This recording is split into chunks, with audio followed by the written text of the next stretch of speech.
Os Diary. Bienvenue na émission nanga ya mokolo ya lelo oyo ezali émission moko ekozala molaite ekozala mokuse ya liboso na lingi na yebisa bino que naza na esengo makasi ya kozonga komona bino to kovanda liboso na bino pona kokabola na bino oyo etali émission ya lelo liboso ete na banda émission na bandeko na koleka na kosenga bino boleka na kolike na kopartage pe pona bandeko oyo batutani na libaku ya kolandanga kaka lelo mbala liboso baleka bongo na s'abonner, activer cloche de notification et ko permettre bango bazangisa vidéo mon côté na ba publication nanga oyo ekuya bandeko na bi lisolo ya lelo ekozala molaite ezali solo etali motote ezali lisolo nangai personnellement alors nakati na lisolo nangai personnellement lelo nakolobela nini bandeko nanga nakoya kolobela oyo babengi moninga nangai, c'est-à-dire que relation nangai moko. Ce qui n'a le bien goboye, vos amis beaucoup se demander mais alobe la relation ya yenaye et la kisinini et l'inkolobanini. C'est normal bo se poser question na bande konanga pongai moko. Et jingaton et belé pour les kanako comprendre que moto oyo ngai na lekisakat na ye tango mingi par jour, par mois, des années, ezali moto sous te, Mathias te, Nicole te, Jacob te, ezali ngai moko. C'est-à-dire que nani moto oyo nga nazalaka alobelanga te na yebi que nazala moto ezali ngai na kati na ngai. Ezwinga tomba ndeko na ngai ezalaki facile te na uti ko comprendre ango et sali que na moni kezaki na sens eza na importance pourquoi pas naka bolongo na bandeko mosusu ezali likambo na uti ko vivre mikolo oyo te mais na se souvenir nango po mona kaka toza na kati ya confinement donc mutu ezosala makanisi ezokende ezozonga et na se rappeler que likambo wana esalamaka epa na ngai et c'est sûr que eza na bandeko oyo baza na kati ya situation wana peut-être lelo ba kobeka lisolo yango ntango mosusu ekosunga bango ekoapporter en plus na bomoi na bango yango nde nayi kobetela bino na mokuse alors pona oyo etali relation na ngai bandeko na koloba nini na koloba na bino eloko moko oyo mingi boza na kati ya kozanga koyeba lokola ngai nazalaki eloko yango eza nini ezali que moto oyo yo moto opasaka ton mingi na ye oyo azali moninga na yo ya liboso en fait ezalaka yo moko eza yo moko moto za moninga na yo ya liboso eza yo moko moto za moninga na yo ya liboso po na koya na ko découvrir yango ndeko nanga ezalaki facilité eza facilité et nga na lobi que nga na za moninga na nga ya liboso pourquoi ben po na ko comprendre que nazalaki ngai moko moninga na nga ya liboso bandeko nanga il fallait nayaka koyoka kati na ngai c'est-à-dire oyo nyonso ezosalama kati na ngai fallait naluka koyeba ndenge nini koyoka oyo ezoloba makati na nga fallait nayokola ko se juger ngai moko c'est-à-dire na juger oyo nga nazali ngai moko nayeba ko se féliciter c'est-à-dire na lamuki na tango nasali eloko oyo sepelisi ndeko moko fona vandanga moko na sepela na loba que oui naza na esengo parce que lelo nasali eloko oyo sepelisi ndeko donc na se féliciter na s'encourager na moni keza apta bien donc eza eloko fona zongela ko sala sima ya ko se féliciter wana na moni qu'il fallait na milobela ngai moko il faut na banda ko milobela ngai moko c'est-à-dire na lamuki na tango na milobeli na ngai moko po na ngai moko na koyi kolinga na loba makambo oyo eza mabe oyo koyi kozokisa nga to oyo koyi kosala nga pasi te donc fona na yekoli komilobela na yekoli bandeko na ngai kozwa soin ya ba besoin na ngai c'est-à-dire na lamuki na tango naza na besoin ya kolia eloko moko boye e fona sala eloko mpenza na kolia na sepeli po na bonheur na ngai nano est-ce que bozolanda ngai eza facilité bandeko na ngai c'est-à-dire pour na koya na ko comprendre makambo nyonso ezwaki nga temps ezwaki nga pena temps ebele donc naluki na comprendre naluki na pesa respect naluki na respecter ba besoin na ngai na ba posa na ngai naleki na nzela ya koyekola yango nayekoli mpe koyoka koyoka basomo moko oyo nakoki koyoka, c'est-à-dire que devant situation moko boye bomo esali ngai nakoti kobanga ye tout ça nayekoli kocomprendre sens ya bomo wana, nayekoli kocomprendre eloko ekoki kosalaka ngai nazala na bomo. Bandeko na ngai eza ebele makambo nayekoli, eza ebele, eza classe mobimba na suki wana te. Bandeko na ngai naleki na koyekola koloba non, c'est-à-dire koboya kosala eloko to pe koloba eloko kaka pona nazala respecté. Eh oui, parce que ngai fona mi respecté. Respect oto okoki kosenga na ndeko na yo, il faut banana na yo moko, c'est-à-dire yo moko mi pesi respect. Après moto atemi liboso na yo, soka linga kende net kili soki ne olobi non, faut ko respecter ngai. Na yekoli yango. Na yekoli komi pesa respect ngai moko. Na yekoli kozala fidèle na ngai moko, c'est-à-dire que oh ngai so na bina sala fo na sala ngo parce que ezali ngai moto na bina sala ngo et fidélité wana na yekoli kozala nango po na nga moko. Bandeko na nga na yekoli ebele na uti classe molai na uti classe molai. Bandeko na nga o nazoloba na bino soki bomeki kosala ngo, soki bomeki kosala lokola nga nayebi ko mokolo moko bokofandaka pe bobeti so bobi ezalaki na importance. Oui, na yekoli koyoka oyo kati na nga eza koloba. Bandeko na nga nakomaki soki nayoki pasi moko kati na nga nakoluka na comprendre pasi wana adu na nini eloko nini esali mpo na nga na sentir pasi wana, parce que mpo na kosentir pasi eya na langage moko boye fo elobela ke awa douleur eza nayekoli yango. bozomona yango suspect eza suspect makasi. Bandeko na ngai nayekoli makambo ebele e nayekoli lisusu koyeba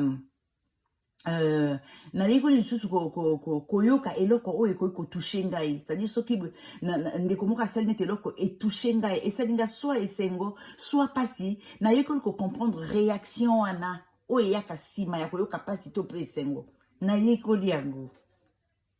Nayekoli ke na vie soki obandi likambo fo kokende na suka, ezala likambo eza ya yo, ezala likambo oyo eza ya moninga, fo kosisa ngo, parce que soki nayebi kosisa likambo nga na bandi mpo na nga te, est-ce que ata bino moko nakoyeba kosisa likambo na bandi mpo na moninga? Nakoyeba te, nakoki kobanda kosala eloko mpo na moninga, lobi na lembi na baye na tiki ye.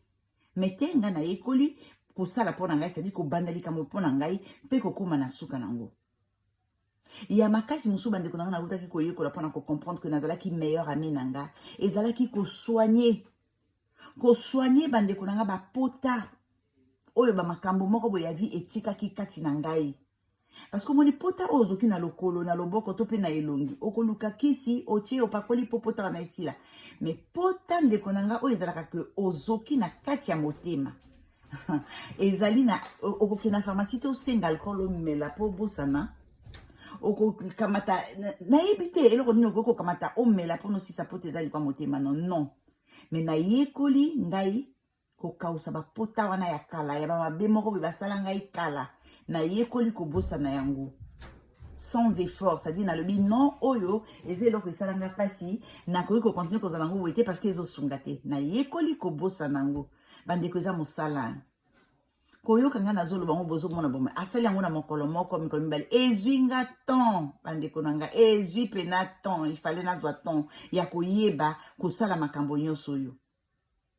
Donc kozala moninga malamu mpo na ngai nayekoli kosala ngo, nayekoli komilinga, c'est-à-dire nakofanda boye nalamuki na ntongo na programme moko boye nabi bome lelo nakolata mpona selon temps nakolinga nalata bacouleur neti boye nakoti nafungoli armoire na nga naponi bilamba na nga ntango nalati nake liboso ya miroir nalobi wi nga mpe naza moto naza mwasi nasepeli na nga donc namilingi kwa ngai moko natali image na nga na kati ya talatala nalobi nazala mwasi kitoko. Oui, nyonso wana nayekoli yango eza jete bandeko na ngai koloba ngo eza pete, mais leka na kosala ngo yaya ezosenga ebele kozala moninga malamu mpo na yo moko ezali eloko efo koyekola koretrouver amour moko boye operdre que kala, c'est-à-dire estime de soi komilingana ozala nango lisusu te po okutanaki na obetaki libaku moko boye na vie epesaki yo pasi makasi nini fo ndeko na nga koluka kozonga na esika na obetaki libaku wana komona eloko ezokisaki yo pasi mpe oleka na kobosa nango osoigne kati na yo ose respecte yo moko. Yango nde ekosala ke ndeko na ngai soki okokisi bamakambo wana okoyaka kokoma na kapasite ya kolinga ndeko na yo. Eh oui, parce que soki yo milingi te nzoto ya yo olingi yango te moto nini yo komona leki apres olobi ke non akitoko non aza bien non ndeko na nga non okoki te parce que yo moko milingi te omilingi te. Il faut qu'entretenir relation entre yo na yo. Et c'est très important. Et oui, parce que nga lelo soki nakanisi mabe ya moto. Soki nakanisi en kaka kati nanga. Et akaka na nzambe moto akoki koyeba ke awa mwana moto asa azu makanisi mabe. Apengi po azu makanisi mabe na ndeko oyo. Mais soki ngai na reconnaître en kati na ngai moko avant que ndeko ayeba ke nakanisa ki mabe pona yo. Et ça déjà bien pona ngai. Nakobanga koloba ngo na ndeko nanga parce na yebi ke kopesa ye pasi. Mais ceux qui n'ont pas reconnaître en kati nangate, ceux qui n'ont mis yébité, ceux qui n'ont pas moninga malam pour nangai mon côté, je n'arriverai pas à le faire. Et le barana batalo poto. Na koye ba ko salangote. Il faut omilinga, il faut oye kola koye ba nani yo ozali. Pona o comprendre baninga. Et c'est loko faut ko tonga. Et c'est loko faut ko sala effort pona ko koma. Et ça facilité. Eza facilité de konangai pona o comprendre moninga ezo senga ebele koninga te ozala toujours obimaka toujours na miso baninga neti victime moko beneti moto moko basala ka ekaka mabe non yekola kondima ke basala yo mabe pe ça dit yo parce que yo moko na makanisi na okoki komisala mabe tango yozo kansaka bolamu na yo kati na yo okobanga kosala moto mabe okobanga kosala moto mabe donc to yo kaka kati na biso to yokola koyeba nani tozali tozala baninga malamu pona biso moko toza vraiment na besoin nango pona ba relation na biso ya mikolo nyonso ezo senga ngo eza facilité koyekola ko communiquer na yo moko pona koyeba pe kozala yo moko mais oui parce que tout le monde a mingi na société eza na bato mosusu eza te kalingi bato te mais ayebi kovana na kati ya bato te. Bon, yo yebi kovanda na kati ya bato te. Yo omi yebi yo moko te. Yo oza moninga na yo moko te. Mais okere kovanda pa yo. Yo kovanda banani. Ok na zamba. Pona koyoka langage nini. Okoyoka eloko moko te. Donc soko koyoka kovanda na bato te, oyeba au moins kovanda na yo moko. Ça dit que pas yo vandi oza na baninga te, mais oza à l'aise, oza bien.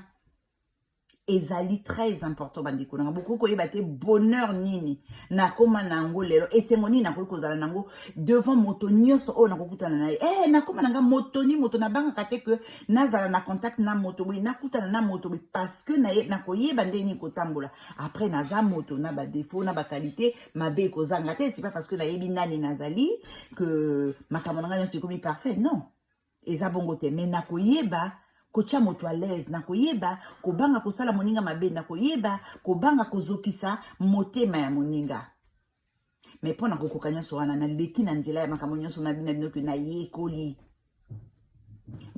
ko se définir vis-à-vis na ngai moko vis-à-vis na moninga na yekoli ko bandalika monanga ko kenango tina suka oui ça s'apprend.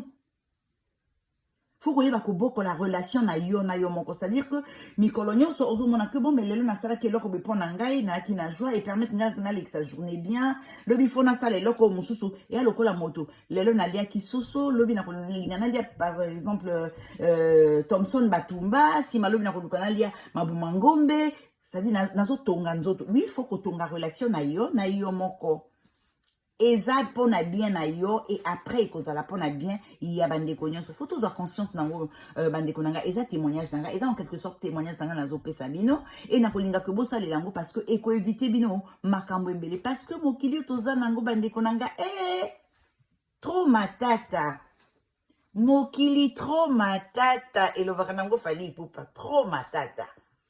Donc, pour la robanga ba matata wana nyonso, faut koyeba kotambola, faut koyeba kozala na baninga, faut koyeba kozala yo moko. So koyeba kozala na baninga et koza moto osepara na baninga, faut koyeba kovana bango. So koza moto koka kovana batote, faut koyeba kozala yo moko. Ezali très très très très important.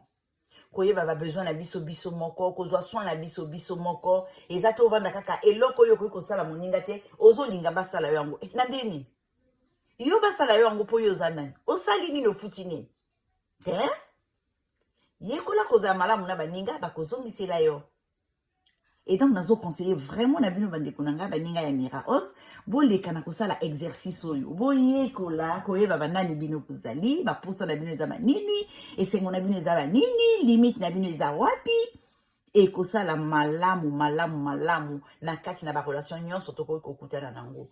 La solitude ezalaka te kozala yo moko ezali s'ennuyer tango yo oza yo moko. Oui, tango yo kaka solitude bato bamona on dirait solitude ezalaka kaka oza yo moko na kati ya ndako donc solitude. Non, solitude ezali tango oza yo moko et que na kozalaka yo moko wana ozo yeba kutu kozala na esengo to pe koyeba ke ozali moto te. Solitude ya monene yango wana ozo s'ennuyer alors que ozali yo en face na yo boza mibale kati na yo et mozo loba ke oza na solitude eza te.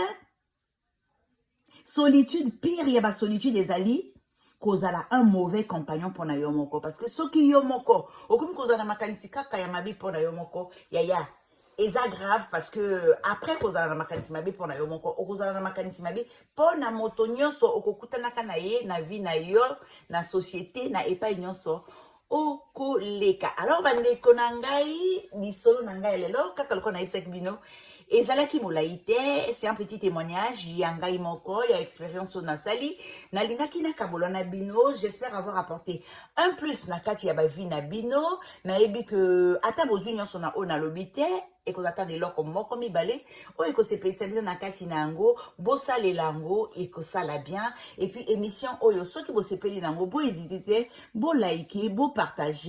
Et pour les nouveaux venus na souhaite bino bienvenue na chaîne na ngai bobosana te ko s'abonner ko activer cloche ya notification pona ba prochaine émission na ngai. Soki nzamba bateli mikolo koya tokutani lisusu pona lelo na lobi na bino bye yo.